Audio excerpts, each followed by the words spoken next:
in the Louis Vuitton Don. Our There man he Mark is. Jones will undoubtedly be broker when this conversation is over. The man who encourages spending. Where are your blessings? Mark Jones. Yeah. Hey, man.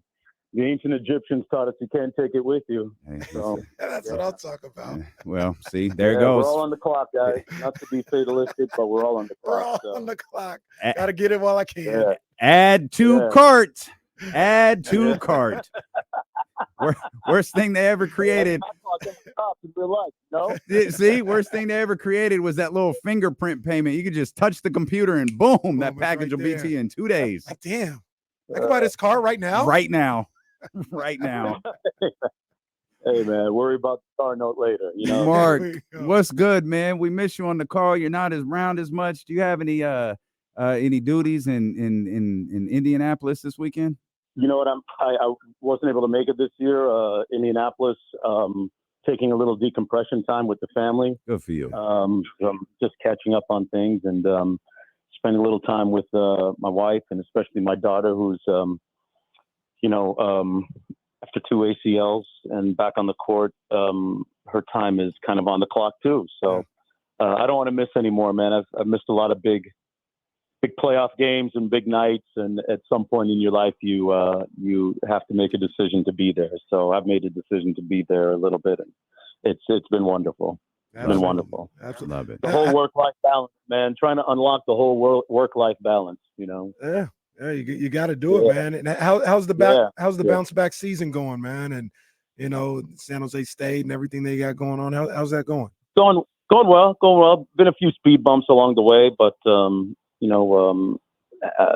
knee is a lot better, and there are a few girls on the team got an illness, and it kind of made its way through the locker room, and like it does in all sports teams, and had a little asthma situation, but no, she's doing well, man. Doing well, man. Hey, when you wake up, man, you just got to give thanks sometimes, you know. Yes, indeed. Got to give thanks. So, but it's fun. I look forward to, down this last third of the NBA regular season, being on the mic and calling a lot more Kings games because this is money time for Sacramento and for the rest of the teams in the Western Conference, and it's interesting to see the wild swings that the Kings have had this year, losing at home to Detroit and then going on the road second night of a back-to-back and beating the Denver Nuggets is pretty amazing. So how do you explain that stuff, Mark? They've beat Denver 3 times, but lost to, as you said, Detroit. They lost to Charlotte. They lost to like this weird version of the Blazers too. Yeah, it's strange. I do think that, my barometer is always going to be for this team and how you determine their ceiling is looking at their defensive rating. Last year finished 25th, 24th, currently sitting at 20th, but we're as high as I think 14 at one point, but have been hovering mostly around 16, 17, which I think puts them in the ballpark for a pretty decent playoff run. And they showed last year in the playoffs that they were able to, defensively turn it on when they had to most of the time. And it was pretty promising. So I think this year's team is better defensively and, is deeper and has a little bit more versatility. And then at the offensive end, man, I mean, I've been amazed at the way that Mike Brown and Jay Triano have evolved the offense. Like the numbers aren't as sexy as they were last year in terms of points per game and offensive rating, but it's built more for playoff success.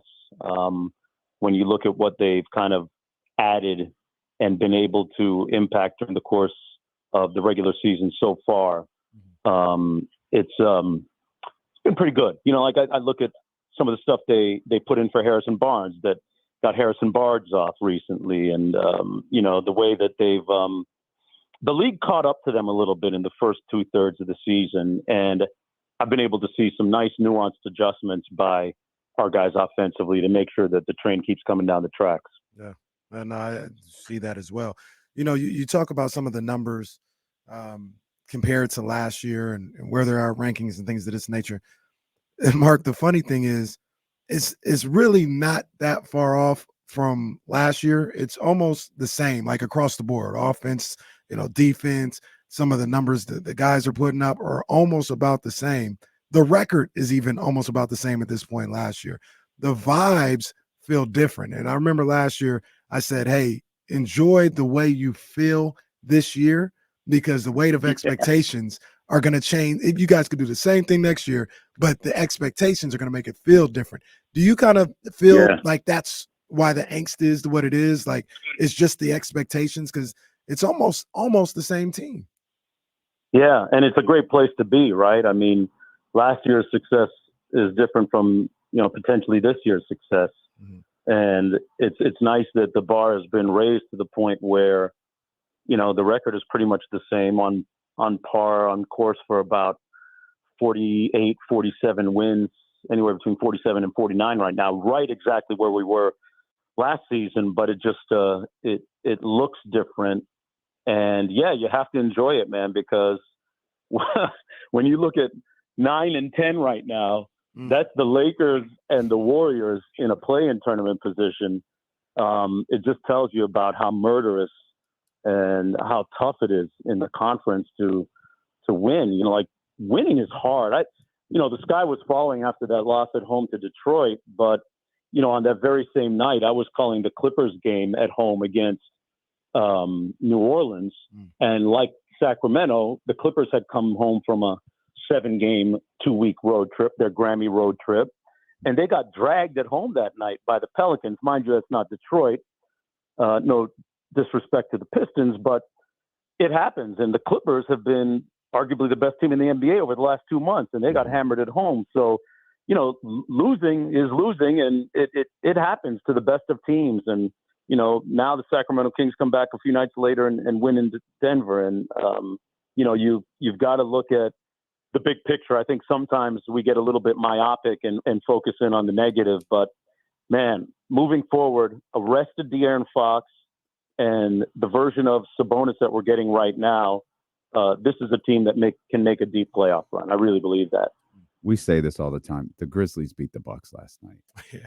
There you go. That stuff happens. Like it's frustrating, but it happens. You know what else is frustrating, Mark, is like how is Domas not an all-star? Yeah, it's wild, man. I mean, it's a great field of all-star players this year in the Western Conference, but I don't know. I don't know. And then it becomes, who do you take off? Like, I would definitely say that Domas had to be on that team, but who do you take off? And Anthony then I arrive Davis. at the answer. Yeah. Take Anthony Davis off. Yeah. Cat's the one. You take Karl Anthony Towns off. Yeah. See, I would go Davis before Cat because winning has to count for something. And Minnesota has been in first place for most of the season in the Western Conference. So I think they deserve that kind of grace, and Cat can ride that a little bit. But Davis would probably be the one, But I'll say this. I spoke with an agent a couple weeks ago, and he was in the midst of making calls to different teams so that his player would not be selected to go to the All-Star game. And this is a player who's all NBA. So some guys don't want to go. Some guys would rather have the rest. And that's the quiet part out loud, right? Yeah. Listen, God bless Domas and De'Aaron right now. They got their toes in the sand maybe somewhere, or they're relaxing and decompressing and, getting good treatment. And because these guys go to All-Star weekend, and, there's usually a Thursday night party if you're not playing on Thursday night. And there's a Thursday night event. There's a Friday night event. There's Saturday morning media. There's Saturday morning Habitat for Humanity, Saturday afternoon appearances for the league, corporate appearances, private appearances. And by the time the game winds, then you get that Jordan party invite, and it's a wrap. You can't miss that. Hey, if you get an invite to the Jordan party, that's the one. Yeah, that's the one. Yeah. 1 year in Los Angeles, guys, I got an invite to the Jordan party, and my wife and I took a cab to this quote unquote secret location, which was up at some high school in Beverly Hills, and you had to show your pass to get into the parking lot. And they had shuttle buses running people from that secret location to another house up in the hills, and that's where the party was held. It was like super, like duper, DEFCON 5 top secret stuff. It was, and the set was wild, man. It was dope. They had all kinds of great music, and that's like date night for wifey and I, All-Star Weekend. It was really cool, and I remember standing in the kitchen with my wife and saying, "Oh man, Sarah, there's AD's over there." She's like, "Oh man, forget him. I'm gonna go talk to Usher." And that's when I really got worried. Understandable. Understandable. Right. No, we're doing this together. Yeah. All right, no, we'll go see Usher, baby. That's what we'll do. We'll go say hi to Usher. You and I together. Mark, we always appreciate your time. I got to ask you before you go, a bigger picture NBA question, because this guy's connected. And the way I look at it is, it's the pecking order is probably D Wade, Rick Ross, and Mark Jones for Don of Miami. That's really what it is. That's the order. And Mark Jones, depends on the day. He might get up to number 2, but that's a 3 right there. One thing that's always he just recently passed Luke at number 4. Hey, Luke was my old neighbor in Miami Lakes, man. That's my guy. That's probably a story for off the air. You can share us the details of that later. There's some rainy black and white floating out there somewhere, man. I'm worried about. 305, stand up, baby. But one thing that's always kind of baffled me, because I pay attention to this stuff, is how it's been like 35 or 34 years since Miami's gotten an All-Star Weekend. I know there's some kind of convention that happens always that weekend. Yeah. Is it just forever going to be there? Are they ever going to? Because I'm just surprised the NBA is not going back to Miami for All-Star Weekend. Yeah, it's been a while. What happens is the last one they had was in the 80s. When Harold Miner was in his early years with the Miami Heat. That's how long ago it's been. No, I'm sorry. It was early 90s. I want to say like 92, 93. Kenny Skywalker won that dunk contest. I remember that. Yes. Right there at the old Miami Arena on the border of Overtown. And, man, I'd love it to come to Dade County. It's this city is built for parties, right, and good times. And what happens is, they have an event called the Boat Show that weekend every year. And I want to say that that's pretty much the reason why it's tough to work around that. And as many hotel rooms and convention centers as we have in Miami, it becomes a little bit of an issue. And I'm pretty sure that's why it hasn't made its way here in a while. And, the NBA likes to award it to cities that have new arenas too. That's a little bit of a trend, right? Almost any city that has a new arena. Hey, almost. Hey, you caught that. I'm glad that one landed on you. Yeah, I got it. I got it.